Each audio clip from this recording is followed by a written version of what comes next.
आदी पोटोबा की विठोबा यावर चर्चा करून अगदी सर्वांनीच आदी पोटोबा असं एकमुखाने सांगितले। आमच्या सर्वांचा पोटोबा उरकून गाडी निघाली विठोबा करायला। बाहेर तसा रिमझिम पाऊस चालूच आहे आणि आमची गाडी आता कुकडेश्वराच्या दिशेने दौडू लागली आहे। आपल्या भारत देशातील प्रत्येक गावाला जुना इतिहास असतोच, तसाच इतिहास या कुकडेश्वराला आहे। जुन्नर तालुक्याचा इतिहास मागच्या व्हिडिओत जाणून घेतला आहे, तर हा इतिहास तुम्हाला जाणून घ्यायचा असेल तर या आधीचा व्हिडिओ नक्की पहा, चॅनलवर अपलोड केलेला आहे। किल्ला चावंड अर्थात प्रसन्नगड यापासून साधारण 20 किलोमीटरवर हे मंदिर आहे। साधारण या मंदिराची निर्मिती 700 वर्षांपूर्वी झाली। पूर गावातील हे स्थान पूरचा कुकडेश्वर म्हणून प्रसिद्ध आहे। होतो का कुकडी नदीचा उगम?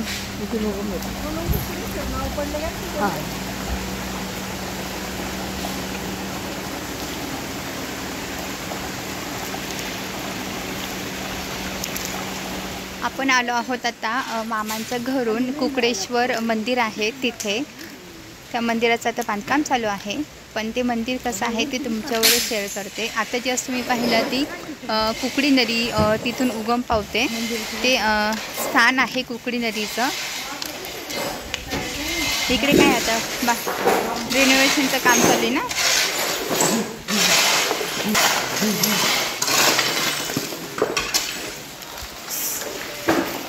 कोणतं हे मंदिर आहे?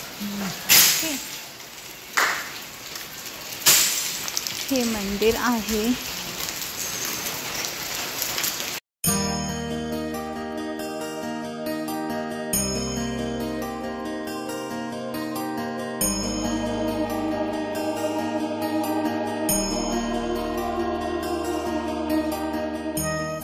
चुन्याचा वापर न करता एकावर एक दगड रचून हे मंदिर तयार केले गेले।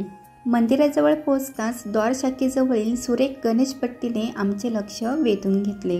गणेशाच्या दोन्ही बाजूला विविध वाद्ये हातात घेतलेले शिवगण कोरलेले आहेत। मंदिराच्या दारावर दोन्ही बाजूला शैव द्वारपाल आहेत। त्यांच्याच शेजारी खांद्यावर घागर घेतलेली नदी, गंगा आणि यमुना देवतेची मूर्ती आहे। प्रत्येक शिवमंदिराप्रमाणे इथे पण कीर्तिमुख आहे। आतमध्ये शिरताच सभामंडप म्हणजे नंदी मंडप, अंतराळ गर्भगृह अशा भागात विभागलेले मंदिर पाहायला मिळाले। सभामंडपात जर पाहिले तर शिव पार्वतीचे शिल्प आहे, ते अतिशय सुंदर असे आहे। विविध खांब, त्यावरील कोरीव काम हे सुद्धा लक्षवेधक आहेत। तुम्ही पाहाल तर प्रत्येक खांबावर मंदिराचा भार पेलणारे गंधर्व, यक्ष, किन्नर दिसून आले। आतील काही खांबावर सूरसुंदरी, गणेश, शिवपार्वती, नर्तिका, वादक यांची सुरेख शिल्प कोरलेली दिसतात। मंदिराचा बाहेरचा भाग विविध थरात विभागला गेला असून त्यात हंसपट्टी तसेच कीर्तिमुख, कलश, फुले, वेगवेगळ्या भूमिती आकृत्या अशा विविध शिल्पांनी नटलेला होता। काही वर्षांपूर्वी या मंदिराचे शिखरण ढासळले, त्यामुळे पुरातत्व खात्याने मंदिराच्या उरलेल्या भागाची पुनर्बांधणी केली। या मंदिरातील प्रत्येक शिल्प आपल्या सांस्कृतिक वैभवाची, समृद्ध इतिहासाची साक्ष देत आजही उभी आहे। त्याचे योग्यरित्या जतन आणि संवर्धन करणे आपले कर्तव्य आहे। उगमाच्या जवळ धेनुगड विरगळ आहे। धेनू अर्थात गायीला वाचवताना या वीराचा मृत्यू झाल्यामुळे त्याच्या स्मृतिप्रित्यर्थ हा विरगळ असल्याचे शिल्पातून दिसते।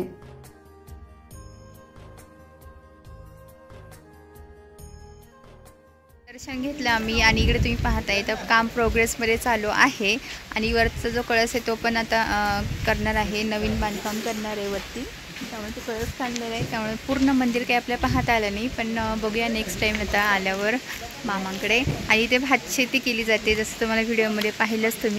तर हे बघा भात शेतीचं सर्व आता रोप वगैरे आहे इकडे आणि पाऊस चालू आहे मस्त। इकडे ही का मज्जा करते। काय केलं? मंदिर पाहता पाहता 3-3:30 वाजायला आले। आधी पोटोबा झाला असल्याने पुन्हा जेवायची कोणाचीच इच्छा नव्हती आणि विठोबाही झाला आहे। तर आता पुढे नाणेघाट पाहायचा की नाही यावर चर्चा सुरू झाली। इथे 3:30 वाजले होते आणि वन डे फॅमिली ट्रिप असल्याने आम्हाला पटकन निर्णय घ्यायचा होता। तर आम्ही पटकन निर्णय घेतला आणि ठरवल्याप्रमाणे आमची गाडी निघाली नाणेघाटाच्या दिशेने। जवळपास 2 वर्षांपूर्वी नाणेघाट पाहण्यासाठी आले होते आणि तो बघायचा राहून गेला होता, कारण सासरी घरी म्हणजे चाकणला चोरीची घटना घडली अशी बातमी समजताच घरी चाकण गाठले आणि आत्ता पुन्हा ही संधी जोडून आली तर संधी सोडायची नाही असे ठरवले. जीवनात संधी एकदाच मिळते, दुसऱ्यांदा मिळाली तर तिचा फायदा घ्यायलाच हवा, हो की नाही? रस्त्याच्या दुतर्फा असणाऱ्या हिरवेगार झाडांमधून आमची गाडी पुढे पुढे जाऊ लागली होती. मध्येच पावसाची हजेरी तर कधी धुक्याची चादर गाडीवरून फिरत होते. या नागमोडी रस्त्यांवरून गाडी धावत होती तशी आमची नजर फक्त नाणेघाटावर होती. बाकीच्यांची नाही सांगता येणार, पण माझी तर होतीच, कारण या संधीची वाट बघत होते आणि ती पुढे दिसते आहे. मागच्या 2 वर्षांपूर्वी आणि आत्ता यात एवढाच फरक होता, तो म्हणजे पाऊस. यावेळेस पावसाने व धुक्यांचे भले मोठे ढग आम्हाला पांघरून घालत आहे असे वाटत होते. यातूनही मार्ग काढत आम्ही गेलो पुढे.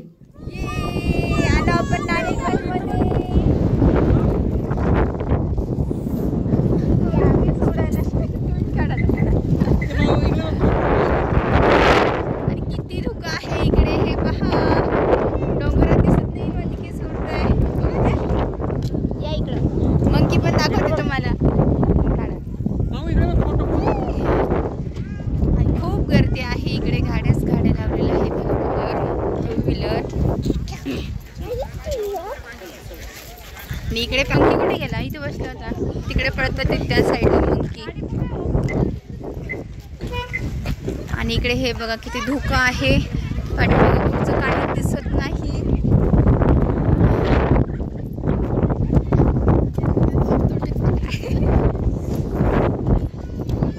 या आणि इकडे फोटो वगैरे काढताय, कोणी सेल्फी घेत आहे.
नाणेघाट नावाचा असणारा हा दगड थोडेसे पुढे गेल्यावर उजव्या बाजूला दिसतो तो हा रांजण जकातीसाठी वापरला जायचा.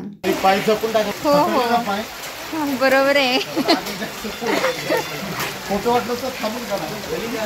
नाणेघाट हा भारताच्या महाराष्ट्र राज्यातील एक प्राचीन व्यापारी घाटमार्ग आहे. हा घाटमार्ग सातवाहनकालीन आहे. या मार्गाचे एक टोक वर जुन्नरच्या दिशेला तर दुसरे खाली कोकणात मुरबाड तालुक्यात आहे.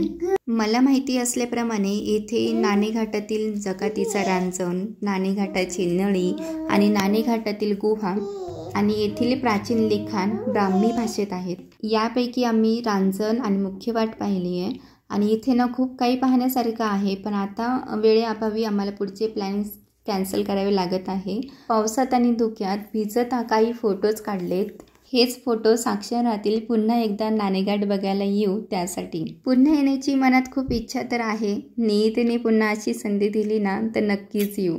न पाहिलेल्या गोष्टी पुन्हा बघू आणि पाहिलेल्या गोष्टींना नव्याने बघू. नाणेघाटाला जाताना बाय बाय केला आणि आमची गाडी पुन्हा एकदा या नयनरम्य वातावरणातून मार्ग काढत दौडू लागली.